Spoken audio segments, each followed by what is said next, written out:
Welcome, everyone. I am Kendra Sutton. I am the Executive Director of Birth in Color, and I have with me one of my favorite doctors. He was actually named Doctor of the Year by Birth in Color last year for 2023, and I have Dr. Brian Ascent. Welcome, Brian. How are you? I'm great. It's good to be with you. Thank you.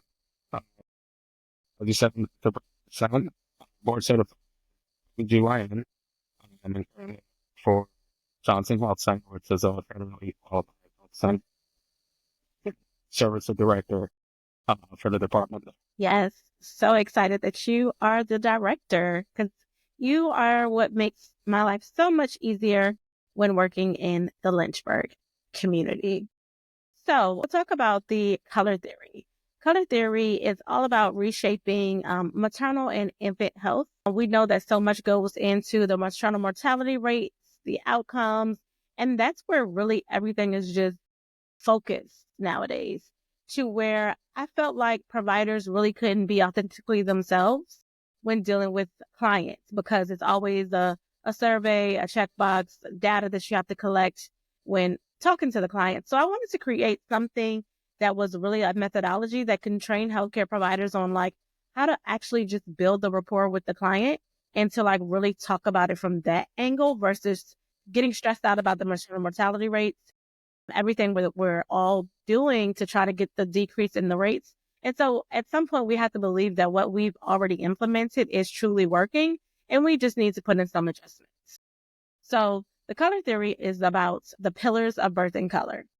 C, you have cultivate change. O is optimize outcome. Then you have L, which is listening to your patient. And then O is observing with care, and then R is building rapport.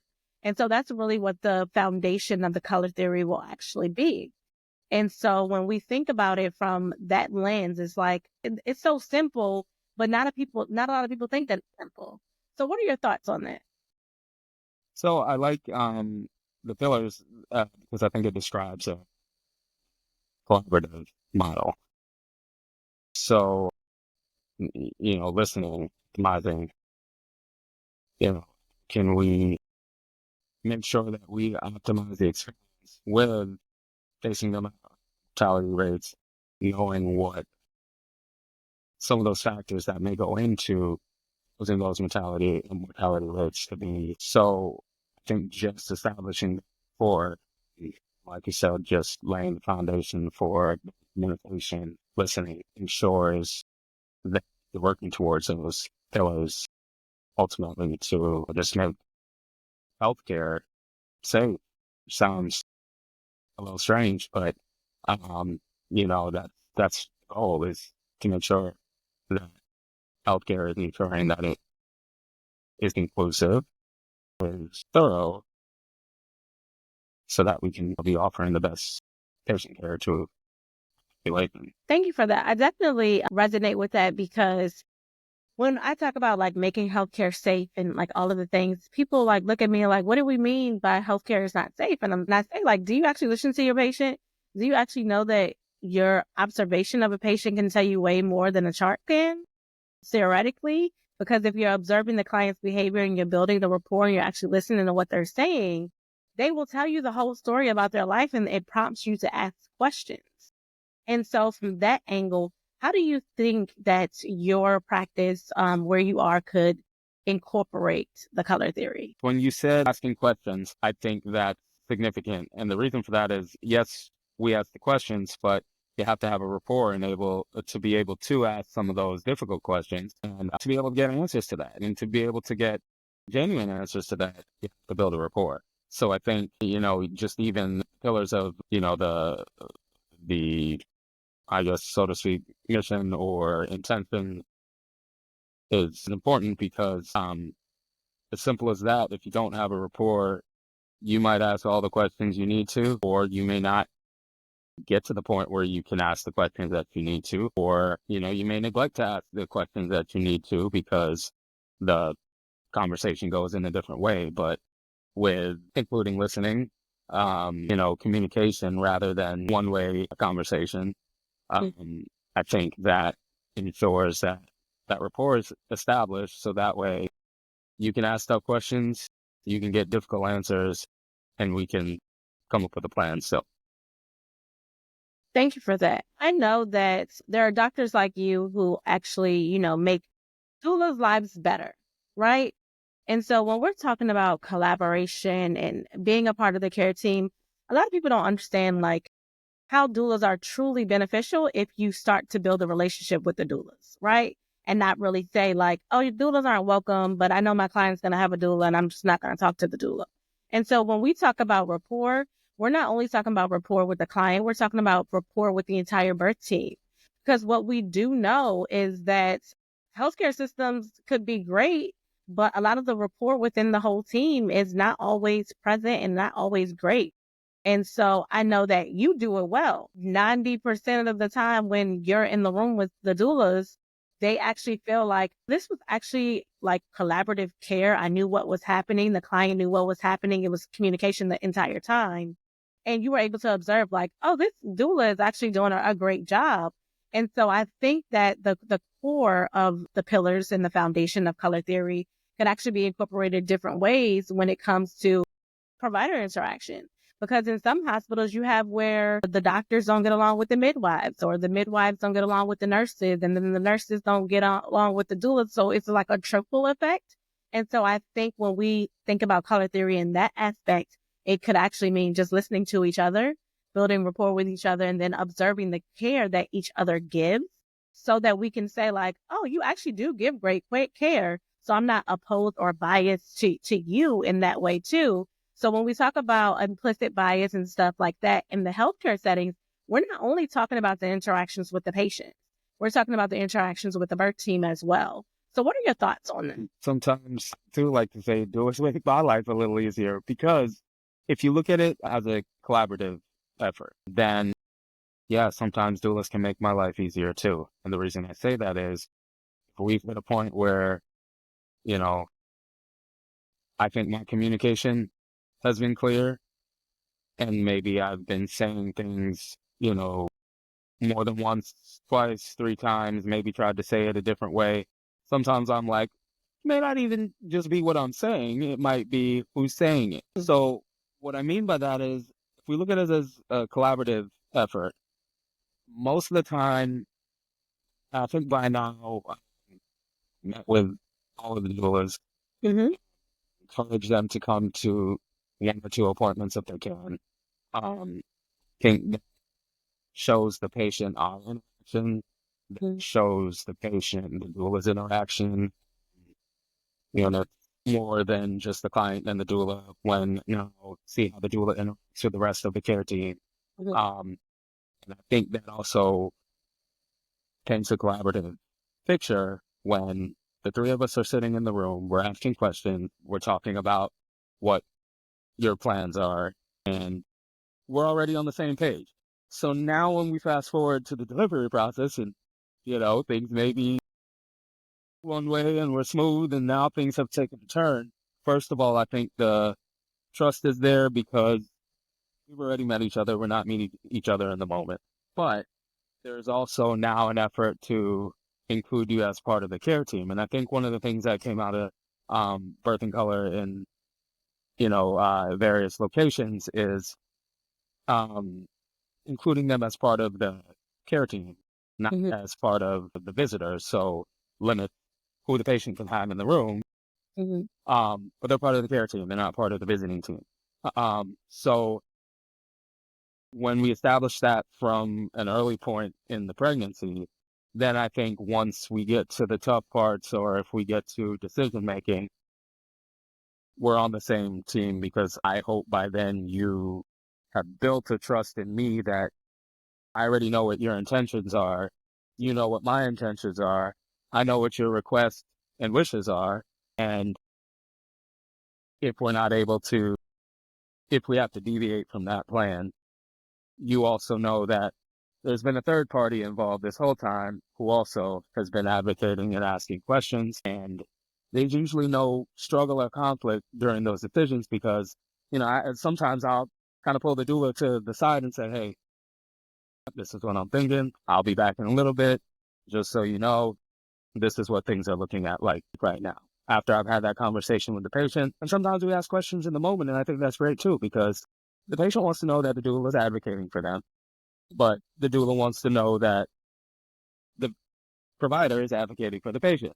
So as long as the doula and I are on the same page, we're already on the same page. We're not at odds with each other. If we don't build that rapport, that's where I think things can happen, because I've had some interactions with the other doulas, and I didn't really have any negative experience per se, but what I did walk away from those experiences, now reflecting back on the experiences that I have now, had I done the same thing maybe in those situations, or if they were, available to do those things in those situations, we wouldn't have been strangers, number one. So I wouldn't have just met you. And then number two, I would have at least had one opportunity to talk to you and say, hey, is there anything we may or may not be able to provide for you, just that we needed? Or, what are their concerns? What are their questions? And so I think that goes a long way. And so I think being involved with Birth in Color has made that experience successful for me. Thank you so much for that. And that's really what we try to get all providers to really see, is that, if you just really communicate with the doula and keep them up to date, then they are actually really fine and can actually help to navigate and bridge the communication between the client and the provider. And especially when stuff goes south, right? Because the reality of it is not all birth is pretty glamorous and cute. Sometimes emergencies do happen. And so I always try to tell providers, like, utilize the doula in those emergencies too. Like, we know emergency is going on, but in order for the client and the partner or whoever their other family support is to not panic in those moments, is to let the doula say, like, okay, this provider is doing everything they can and I'm here with you and you're going to be fine.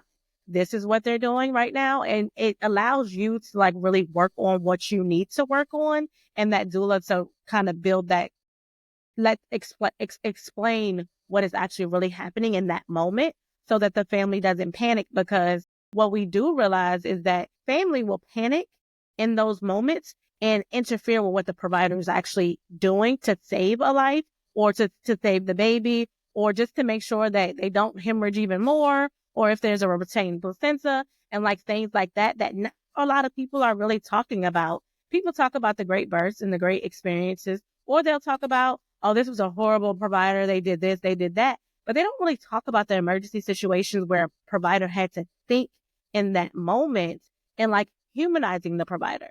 And so that's really what the color theory will actually do as well, is show people, patients, community, providers are actually human. And so that provider, you don't know what type of birth trauma that provider has actually went through either.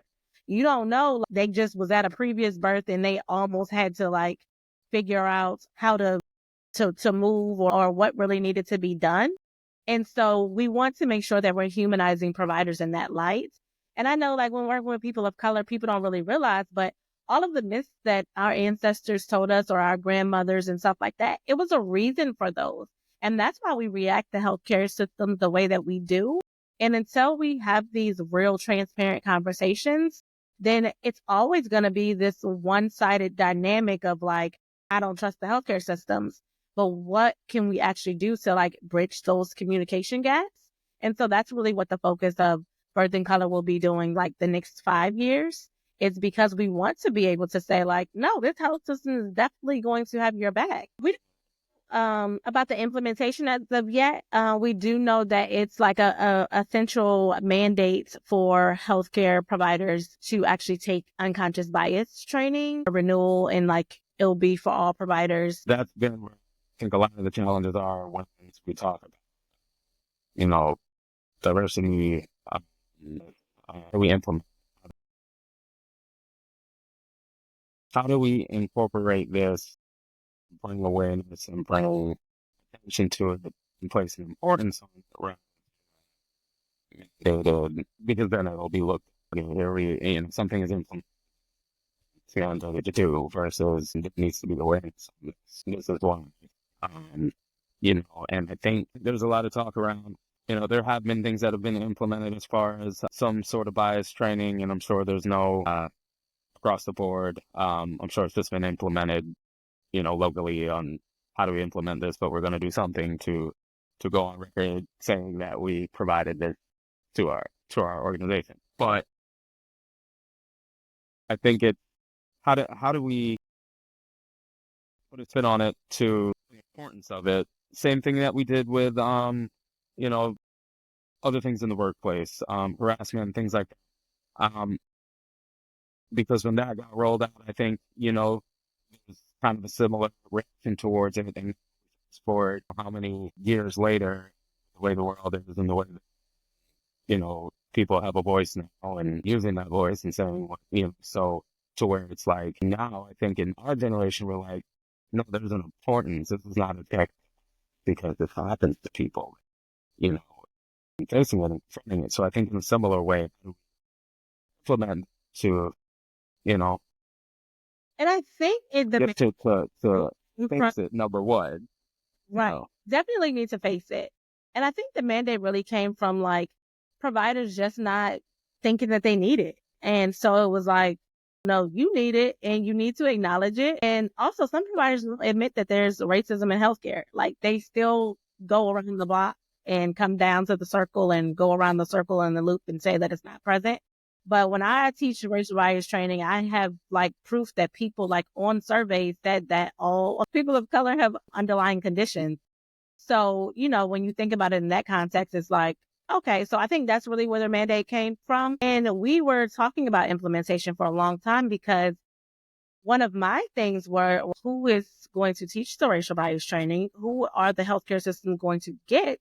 Because I don't, and this is just my own reflection, is I don't think that a non-person of color should teach racial bias training to healthcare providers because what do you know about a bias from that matter? But I always refer to like, y'all did it really well. When I taught racial bias training to the healthcare system in Lynchburg, we had 220 people actually show up. Some were online and some was in person because they really wanted to get it right.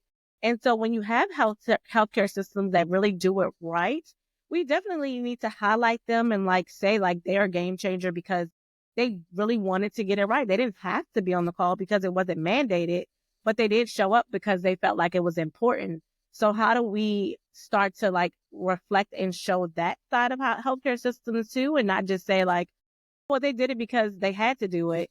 But I always make sure that I highlight like, well, actually they didn't have to. They actually just all showed up and I was able to teach and they asked great questions and we talked about it. Even with my compassionate care training that I have for healthcare systems. Like that's something that a lot of healthcare providers have been reaching out to me and said like, hey, we want to know how do we talk about stillbirth? How do we talk about loss with our clients so that, because we don't want to get emotional while we're talking to them because then it takes away from their feelings. So what do we actually need to do? And so really, that's really where it all stemmed from. It's like, how do we actually change systems to make people who don't want to do it actually do it? And so that's where the mandate actually came from. Now, implementation will be on each healthcare system, but each provider will have to take it and show the certification when it's time for their renewal. So they do have some time to take it. It's not like a immediate take. And so that's one of the reasons why I've been so focused on like getting color theory like wrapped up and finished and pushed it out because essentially I want it to be one of the trainings that healthcare providers can take and say like, oh, I actually learned from this. And it's not really just about, because for me, I don't want people just to learn about racial bias training. I want them to learn about unconscious bias. I want them to learn about implicit bias, but I also want them to focus on building the rapport with the client as well. To me, those are my top priorities. So I definitely want to like make sure that healthcare systems are choosing trainings that can provide the whole thing since we have to take away time from providers to take it. And we know that the time is already stretched very, very thin. And so that's really where our thoughts when it comes to birth and color goes. And I think the last thing you said was so important, building a rapport, because we've been to those trainings too, where it talks about implicit and and the upside right, race and culture. But of course, those are looking at this all across the board, and I think those are helpful because it does show you, we all have bias. But I do appreciate the focus on racial bias and unconscious racial bias because that's a hard one to identify and deal with. I think the bottom line is if you don't know people, if you don't interact,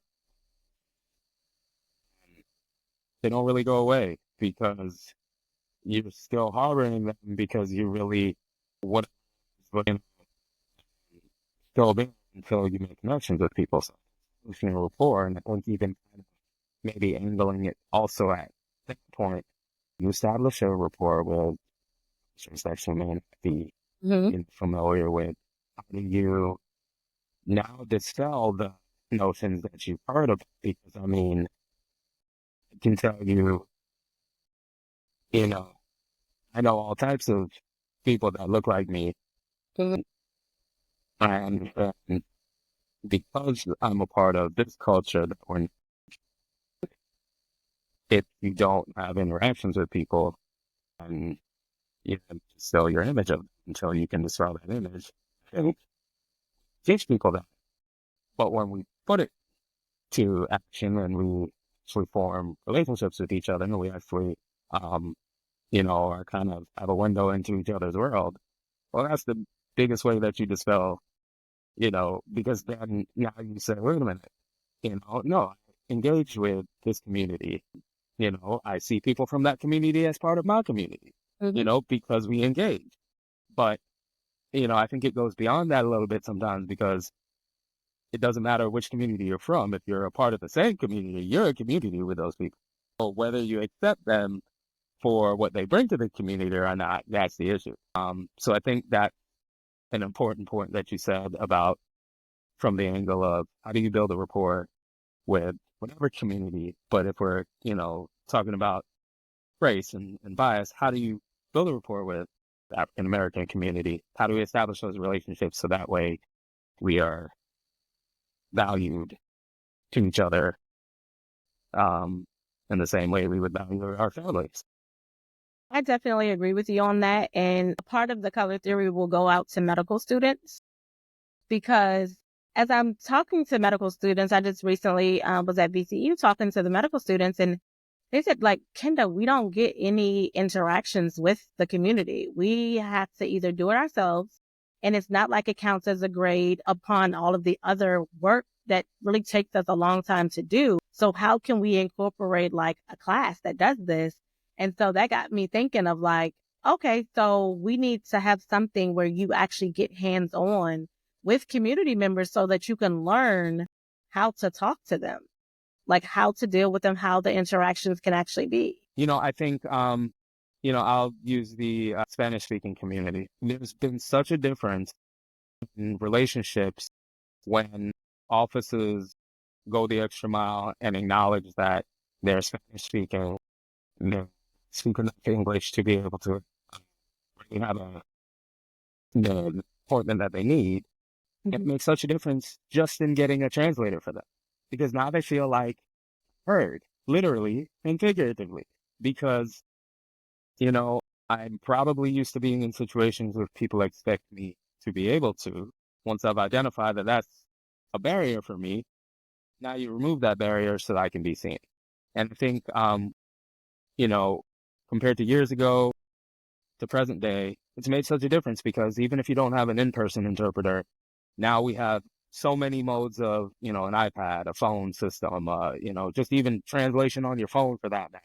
But it shows that I value, I think just something as small as that. It builds a rapport and people then come back to see you because they know I don't have to feel uncomfortable about that part. And I don't have to feel like I should have brought my own interpreter or my own resources to the table. I mean, or, you get the ones that bring in their child. That's not really appropriate for them to translate for you, so that's just an example. But what I'm saying is like, just understanding what are people's needs and understanding how they may be treated in other situations and what they bring to the table and how that will affect them and just what you can do to reach them and say, hey, I value you as a patient and this is a need of yours. So we've already to make it a little easier. That changes a lot. It applies to cultures, other communities, other patients that have some needs or what. Yeah, I definitely agree with you on that. And once again, I want to thank you so much for joining me today. I really appreciate you always taking your time out for whatever I'm asking you to actually do. So thank you so much for joining me. Thank you.